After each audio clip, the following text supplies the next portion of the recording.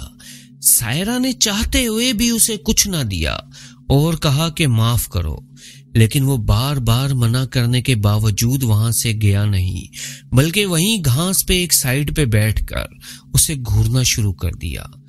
ویسے تو سائرہ کو بچے بہت پیارے لگتے تھے، لیکن اس بچے کی نظروں میں کچھ ایسا تاثر تھا جس سے سائرہ اندر ہی اندر سمیٹی جا رہی تھی۔ ڈری سہمی سی وہ نظریں جھکائے بیٹھی تھی کہ یکا یک وہ ملنگ بچہ اپنی جگہ سے اٹھا اور ایک لمحے میں ہی آگے بڑھ کر سائرہ کے پیروں کو چھو لیا۔ پیروں کو چھوتے ہی اس نے کھڑے ہو کر وجد کی حالت میں دھمال ڈالنا شروع کر دی۔ دھمال ایک مخصوص انداز کا ڈانس ہے جسے عام زبان میں حال آ جانا کہتے ہیں، جس میں ناچنے والا اپنے آپ میں گم ہو کر نیم بے ہوشی کی حالت میں بس ناچتا ہی رہتا ہے۔ وہ بچہ تو ناچ رہا تھا، لیکن اس کے پیروں کو چھونے کے بعد سے سائرہ کو اپنا وجود بھاری ہوتا ہوا محسوس ہوا۔ سلیم اور اس کا کزن بھی آ گئے، لیکن سائرہ کا وجود اتنا بھاری ہو چکا تھا کہ اس سے اپنی جگہ سے ہلا بھی نہیں جا رہا تھا۔ وہ خوف زدہ نظروں سے اس بچے کو ناچتے ہوئے دیکھی جا رہی تھی۔ چاروں طرف تیز ہوائیں چلنا شروع ہو گئیں۔ ہواؤں کے چلنے سے درخت اور قریبی دیواروں سے سیٹیوں کی آوازیں آ رہی تھیں۔ تیزی سے ناچتے ہوئے بچے کے بال وحشت ناک طریقے سے ہوا میں اڑ رہے تھے۔ سلیم نے سائرہ کو کئی دفعہ آواز دی، لیکن وہ یکا یک اس بچے کو ہی دیکھے جا رہی تھی۔ اس نے جب دیکھا کہ سائرہ کی توجہ مسلسل اس ملنگ بچے کی طرف ہے تو اس نے بچے کو روکنے کی کوشش کی۔ بہت دفعہ روکنے کے بعد بھی جب اس نے کوئی توجہ نہ دی تو سلیم نے آگے بڑھ کے اس کے گال پہ ایک زوردار تماچا رسید کیا۔ تماچا مارتے ہی وہ بچہ بھاگ کر قریبی عمارت کے پیچھے گم ہو گیا۔ اس کا ناچ رکتے ہی ہوا بھی تھم گئی، فضا میں سیٹیوں کا شور بھی ختم ہو گیا۔ کچھ دیر کے بعد سائرہ کے حواس بھی بحال ہوئے اور اس کا وجود بھی پہلے کی طرح ہلکا پھلکا ہو گیا اور وہ لوگ وہاں سے نکل آئے۔ رات سکون سے گزری اور اگلے روز وہ مری کے لیے نکل گئے۔ سلیم کو یقین تھا کہ مری کی آب و ہوا سائرہ کے لیے بہت فائدہ مند ہوگی، لیکن یہ خام خیالی تھی۔ مری میں سائرہ کا ایک ایک لمحہ مشکل ہو گیا۔ وہ جس پہاڑ کی طرف دیکھتی اسے لگتا کہ بلندیوں سے بہت سے لوگ دوڑتے ہوئے نیچے اتر رہے ہیں، اور جب وہ درخت کو دیکھتی تو اس کے پتوں میں اسے اپنی طرف دیکھتی ہوئی آنکھیں نظر آتی۔ سلیم نے یہ صورتحال دیکھتے ہوئے اپنا ہنی مون ادھورا چھوڑا اور سائرہ کو لے کر واپس گھر پہنچ گیا۔ گھر پہنچنے کے بعد ویسے تو سب کچھ ٹھیک تھا، لیکن سائرہ بالکل خاموش ہو گئی تھی۔ وہ ضرورت کے وقت بھی زبان سے کچھ کہنے کے بجائے بس اشارہ کر دیتی، بہت ہی کم الفاظ ادا کرتی تھی۔ چہرے کے تاثرات اور جسمانی حرکات بھی اندرونی کیفیات کی عکاسی کرتے ہیں، لیکن سب سے بڑی پہچان الفاظ سے ہوتی ہے۔ سائرہ کے الفاظ اتنے کم ہو گئے تھے کہ اس کی اندرونی کیفیت کا اندازہ کرنا بہت مشکل ہو گیا تھا۔ وہ بالکل خاموش بیٹھی رہتی اور فضا میں گھورتی رہتی۔ کسی وقت اچانک چونک جاتی اور ایک جھرجھری لے کے اپنی جگہ سے اٹھ کے دوسری جگہ پہ جا بیٹھتی۔ ایک ہفتہ اسی طرح گزر گیا اور سلیم اور اس کے گھر والے بے حد پریشان تھے۔ یہ پریشانی کم تھی کہ ایک اور مصیبت پیدا ہو گئی۔ اب یہ ہوا کہ وہ بیٹھے بیٹھے اچانک چیخنا شروع کر دیتی۔ سبھی بھاگ کر اس کو سنبھالنے لگ جاتے۔ کبھی کبھار تو بیٹھے بیٹھے وہ چیختی تو گھر والے اس کے پاس ہوتے تو وہ اس کو سنبھال لیتے، لیکن زیادہ پریشانی تب ہوتی جب وہ اچانک اوپر والے کمرے میں باتھ روم میں جا کر اندر سے دروازہ بند کر لیتی اور بھیانک انداز سے چیخنا شروع کر دیتی۔ اس حالت میں اسے سنبھالنا بھی مشکل ہو جاتا۔ سارے گھر والے بھی مل کر اسے قابو نہیں کر سکتے تھے کہ اس میں اتنی طاقت آ جاتی تھی جیسے 10 آدمیوں کا زور ایک ہی انسان کے اندر آ جائے۔ وہ سب اسے سنبھالتے سنبھالتے نڈھال ہو جاتے اور وہ اچانک ہی خود بخود نارمل ہو جاتی۔ وہ خاموش تو تھی ہی، لیکن اب وہ سہمی ہوئی رہتی تھی۔ یہ سائرہ کی خوش قسمتی تھی کہ اس کے سسرال میں سبھی نہایت ہی اچھی اور نرم طبیعت کے تھے کہ انہوں نے اب تک کسی بھی قسم کی کوئی بھی ایسی بات نہیں کی تھی جیسی باتیں عام طور پہ سسرال میں کی جاتی ہیں۔ وہ سبھی اس کو اسی طرح سنبھالتے جیسے اپنی سگی بیٹی کو کوئی سنبھالتا ہے۔ اب سلیم کی چھٹیاں ختم ہو چکی تھیں۔ وہ نہ چاہتے ہوئے بھی اپنی نئی نویلی دلہن کو اس حال میں چھوڑ کر دبئی چلا گیا تاکہ اپنی بیوی کو بھی اپنے پاس جلد از جلد بلا سکے۔ سلیم کے جانے کے بعد سائرہ سے اس کی ساس نے پوچھا کہ وہ کیا چاہتی ہے، کیا وہ وہیں رہنا چاہتی ہے یا اپنی امی کے گھر جانا چاہتی ہے۔ جیسے وہ چاہے، وہ اسی میں خوش ہیں۔ سائرہ نے خواہش ظاہر کی کہ وہ امی کے گھر جانا چاہتی ہے اور بیچ بیچ میں واپس آ جایا کرے گی۔ میکے میں واپس آ کر اس کی حالت حیرت انگیز طور پہ سنبھل گئی۔ وہ نارمل ہو گئی۔ اس کو دیکھ کر پتہ ہی نہیں چلتا تھا کہ کچھ دن پہلے اس کی کیا حالت تھی۔ چند دن گزرے تو اس کی ساس اسے ملنے آئی تو وہ اکیلی ان کے پاس بیٹھ گئی اور کہنے لگی، امی جان، میری سمجھ میں نہیں آتا کہ میں جب سے گھر واپس آئی ہوں تو میں پہلے کی طرح ٹھیک ہوں۔ سمجھ میں نہیں آ رہا کہ وہاں میرے ساتھ کیا ہو رہا ہے۔ جب سے شادی شروع ہوئی ہے تب سے میرے ساتھ یہ عجیب و غریب معاملات ہو رہے ہیں۔ مجھے شرمندگی بھی ہے، لیکن میرا یقین کریں میری سمجھ سے بالکل باہر ہے کہ یہ سب کیا ہے۔ سائرہ کی ساس ایک نیک دل خاتون تھی۔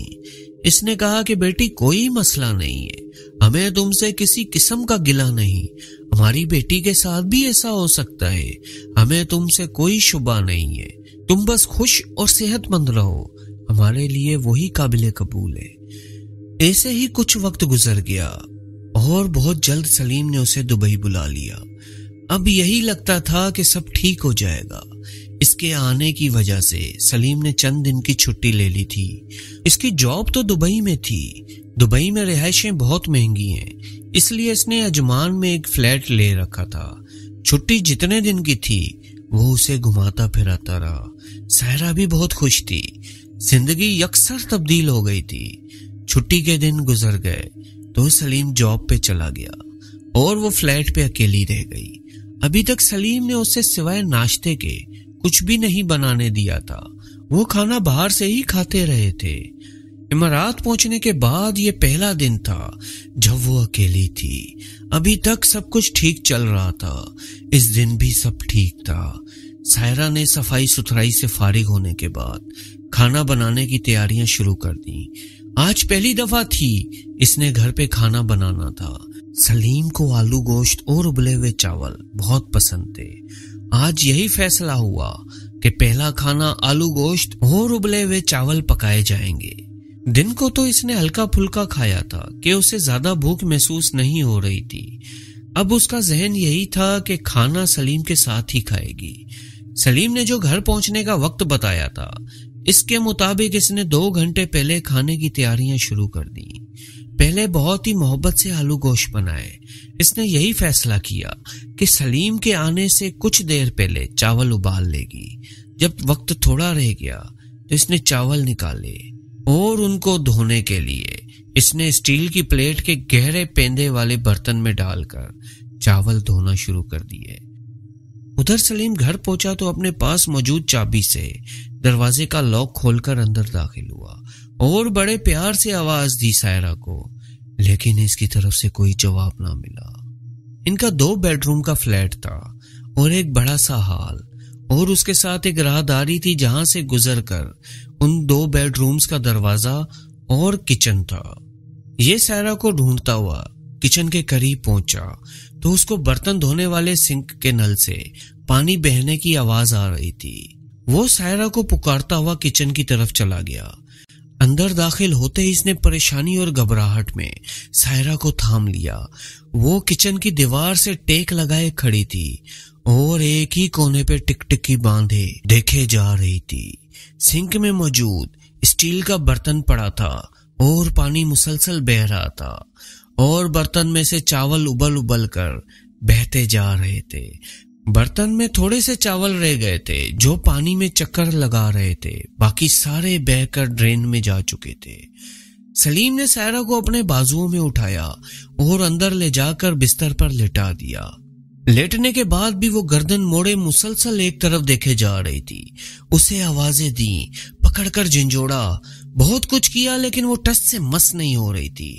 نہ جانے کب سے وہ اس کیفیت میں تھی، اور سلیم کے آنے کے 3 گھنٹے تک بھی وہ اسی حالت میں رہی۔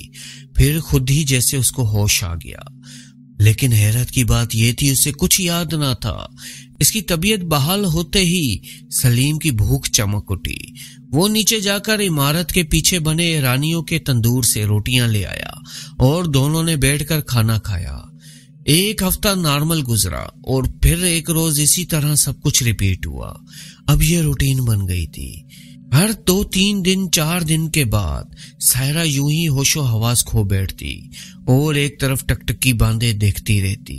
سلیم نے بہت پوچھا، لیکن سائرہ کو بس اتنا یاد تھا کہ اسے کچھ ہوش نہیں ہوتا سوائے اس کے کہ 2 آنکھیں مسلسل اسے گھورتی رہتی ہیں اور وہ ان آنکھوں کے سحر میں جکڑی جاتی ہے۔